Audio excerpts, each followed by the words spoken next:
topic, I wanted it to include people, but I was also very interested in doing a field component because I had always that mindset that I did potentially want to transfer it to storytelling. And so I was at Oxford during the pandemic, and so the only place you could go was within the UK. So the foraging topic really came to me more than I to it, and it allowed me to go into the field and see the stories of these people, which then made me even more passionate about transferring it into a film. Because I think during the process of the dissertation, I also just got really frustrated because I felt like it was such a visual practice, and to just put that into academic language, it felt like it was reducing what they were doing. So I think in that way, they sort of went together. Great. Just check, right? Get everyone here okay? Did you hear it upstairs? Yeah. Let's go with you. Okay. I'm spotting a question from the audience. I have a question. Okay, so yeah. Which was, how does so many have these wonderful stars, and so many has been so cleverly engrossed in their nature. I just wondered how you met these stars, and how did you choose them? Okay. Was that question for anyone in particular, or just for Well, anyone? Josh about starting the star, but then I think, there were these stars. Of course.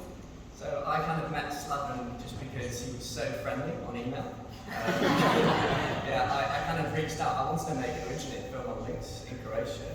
I reached out, and some of the people were kind of less than cooperative and less than collaborative. And then Slaven was just super friendly, put 3 smiley faces on every single email. I was just like, why didn't you come out to the field with me? And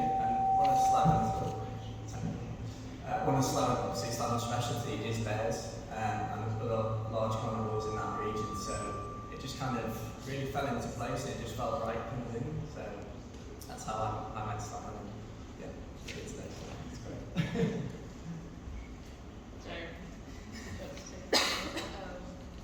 Megan's actually my boyfriend's sister, who's very kindly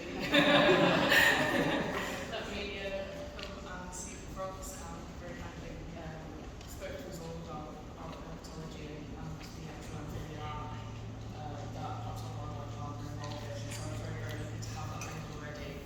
And then the wildlife park just let us go and let us do it, and it's just amazing. Great. I'm an avid cold emailer. I'll email almost anyone. So I found Mark's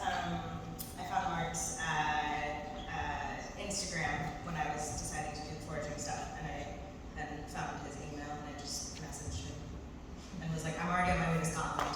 Okay.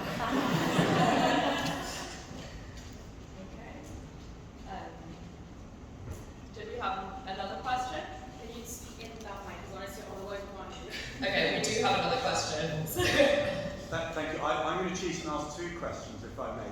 The first is, fascinating films. I'm not a filmmaker, but I just wonder, how do you get these things made? Where does the money come from? Is there an audience? Because it's such an important message.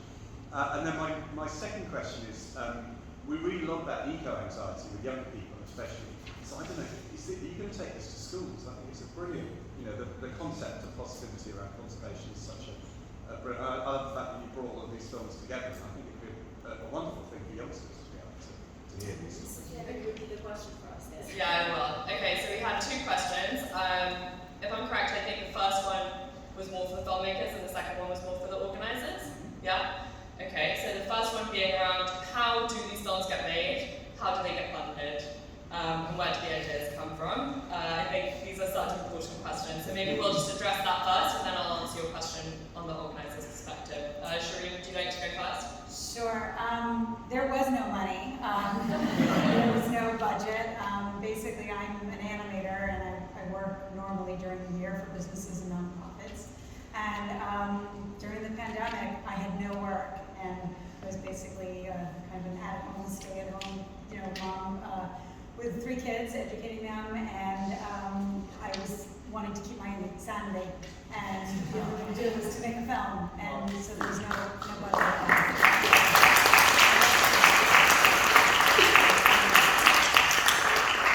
I think it's a really important question, so definitely let's hear from everyone. Yeah, Experience is very similar. Yeah, sorry. Yeah. also like no budget. My girlfriend Matera is from Croatia, so I happened to be in there, and I just thought, you know, what are they doing in this area that's really inspiring, really positive, conservation, and they're doing, you know, there's lots of different projects, like I mentioned, they're doing this Life Links project, which is really cool as well. And yeah, I just reached out, and that was it. So, yeah, zero budget.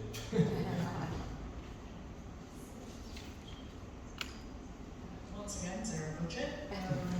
This was a student project actually for the University of Salford, which I've been looking to continue to work with them. And basically, I got the project approved, and they're like, alright, there's a camera, off you go, we need to sort of like go and do it. But yeah, you've got to want to do it, I think, because so many projects are self-funded, and you've really got to put yourself out there and sort of pester people to get them made. Would you mind just repeating the origin of the film? Because I think you might have been a bit far from the microphone. Sorry, it's for wildlife documentary production at University of Salford. Also no budget. I don't think most of us are in the high pay, unfortunately. But my flatmate who's in the audience texted me after we finished our masters and was like, I'm really burnt out. It's November, let's just go to the Outer Hebrides for a month. So we drove up to the Outer Hebrides and I was like, wait, I could just stop by Mark on the way and film him. So we ended up in Galway for 4 days because the first couple of days he was like, I went out last night, so I'm not ready to film. So we just stayed in Galway and then filmed it, and then, yeah, I've just been editing it on my free time. Great. Any more questions? Yeah, the second question. Oh yeah, sorry. So the second question, the one which is for us, thank you. I'm glad that you enjoyed it. It's such a thing that the positivity in bringing these films together is good and impactful potentially. I think we would love to bring it to schools. You know, I mean, we're definitely looking for ways to screen it in other places. We'd be super open to that. So if anyone has ideas of other places that we could do a screening of the films, yeah, just come up and let us know because we would love that. Other questions?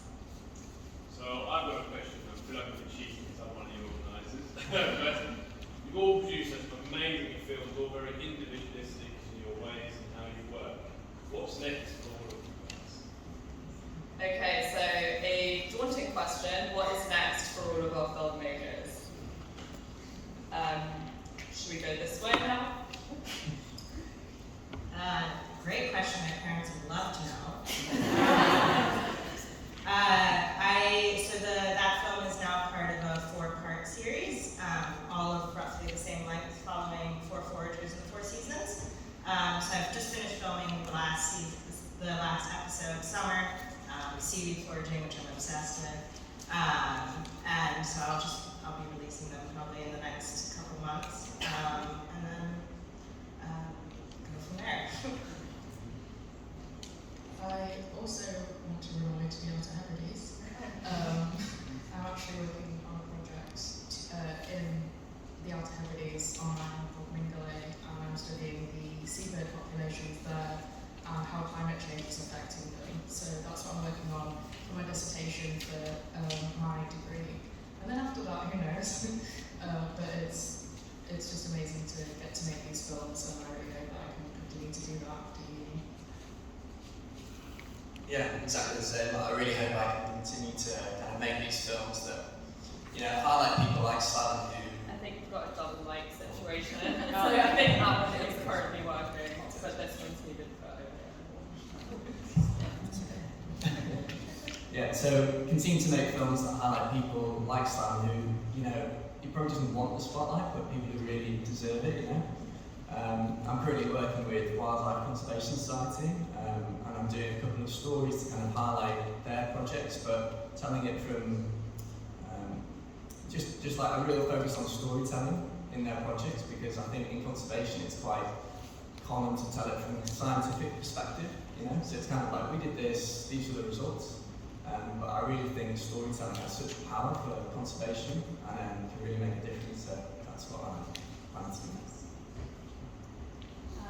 So my film was based on this book, and I realized it's just so powerful to basically take a book and then breathe life into it and make it move. And so I really would like to find more children's books where I can work with the author, publisher, illustrator, to bring it to life and to not replace the book, but to just, be in tandem with it, in the same way that I read this book to my children and they loved it. And then when I showed them that I made it into a film, they were like, oh, cool, it's the same thing, So I think for me, the next project is to really try and find some great books that could have a second shelf life as also a film. So a question of back there that hasn't been here for a while, so. How long did it take to do this project start to finish? How long did it take to do the project start to finish? How long did it take to do the project start to finish? I still tinker with it sometimes. So, but I'm glad of that. I keep always touching it. But probably, I shot it in November, and then I probably felt happy with it by February, but obviously not full time. Maureen, we filmed in December and then it was finished in January, but it was quite a lot of planning behind it, so probably about 3 months. That was quite a quick turnaround. Mine was kind of just nipping onto Slappin's Field project, so it was just a couple of days here and there, and then maybe 3 weeks for the editing all together, so relatively quick. If I didn't have all the other responsibilities in my life, it probably would have only taken 3 months. But because I had so much else going on with being, running my own business and being a mom, it took me a year. You've got a question here. Can we have anyone from upstairs as well? Okay, question. So a couple of you mentioned that you started out in terms of doing masters or degrees. I wondered if all of you had or if you haven't, then what brought you into doing science filming? So coming to the end. You asked in terms of what brought them in. Some of you obviously started doing masters or degree in some biology related degree. But I wondered if all of you had, if you didn't start out doing science, then what brought you into doing science filming? Okay. So what's the Yeah. background? So just for anyone who didn't hear, the question was around several people on the panel having science degrees, and so asking whether everyone had a science degree, and if not, then what brought you closer to these topics of conservation and filmmaking? Should we go this way? Mix it up. I don't have a science degree at all. I did really poorly in science in high school. But the reason this was important to me is because now that I have 3 young children, and so conservation and climate change are so important because I realize in many ways the next generation is our greatest hope, and I want them to be aware of the problem, but that there are solutions and that we can do things to help from the youngest ages. Yeah, and I did my master's in kind of conservation science. I've been very fortunate to spend a lot of time in the field, kind of all over the world, kind of seeing these problems. I think filmmaking has such a power to help solve them, so that's kind of how I fell into it basically. I don't have a science background at all either. My undergrad was in film production, and I kind of got into the scientific filmmaking just because I feel like that's sort of the way that I can contribute to helping with climate change and everything by storytelling and actually getting messages with positive climate impact out there. So that's sort of where I'm aiming, because I feel like that's how I can make my little difference, and I think it's really important for more people to know about climate change and global warming and actually the good things and the good people that are fighting really hard to make a difference.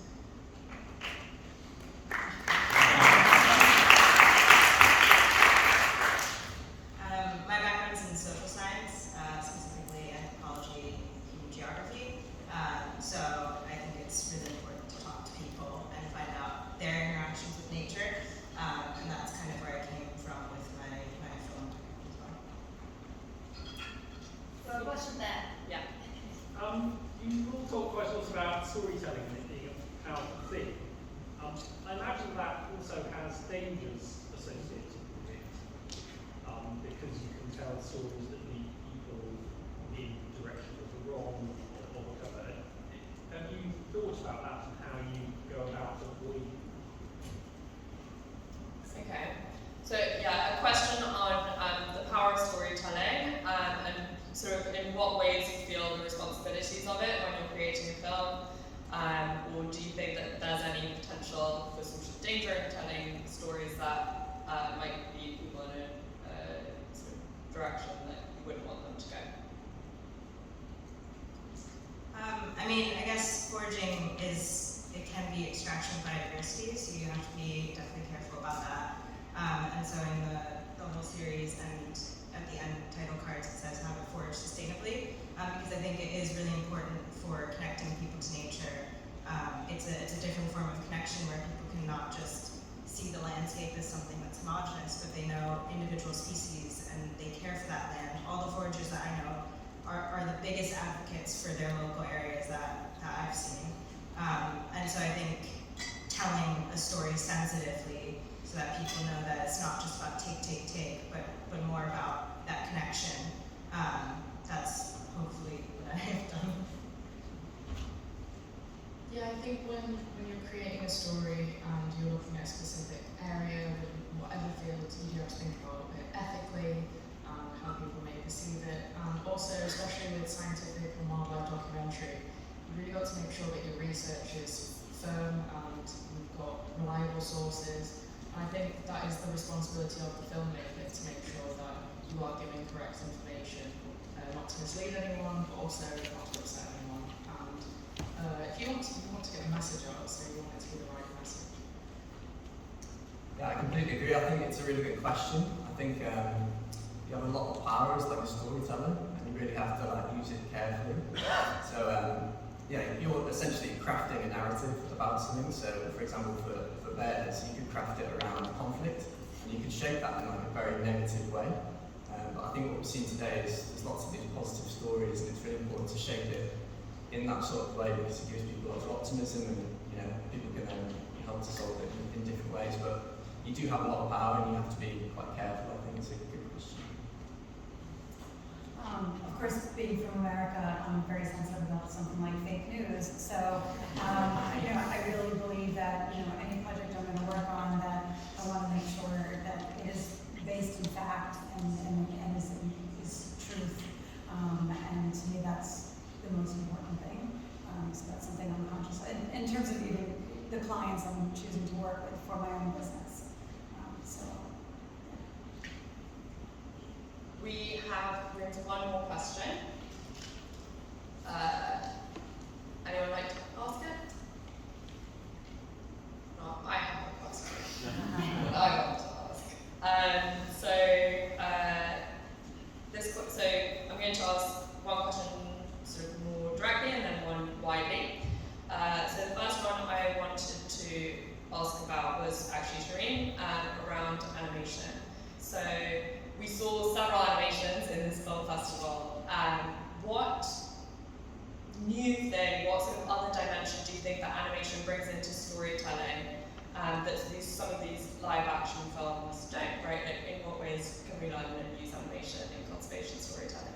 I mean, what's so amazing about animation is there's basically no limit. It's simply your imagination. And now with so many of the incredible software and tools that we're no longer limited by just what our computers can do. It's really our just imaginations and stories.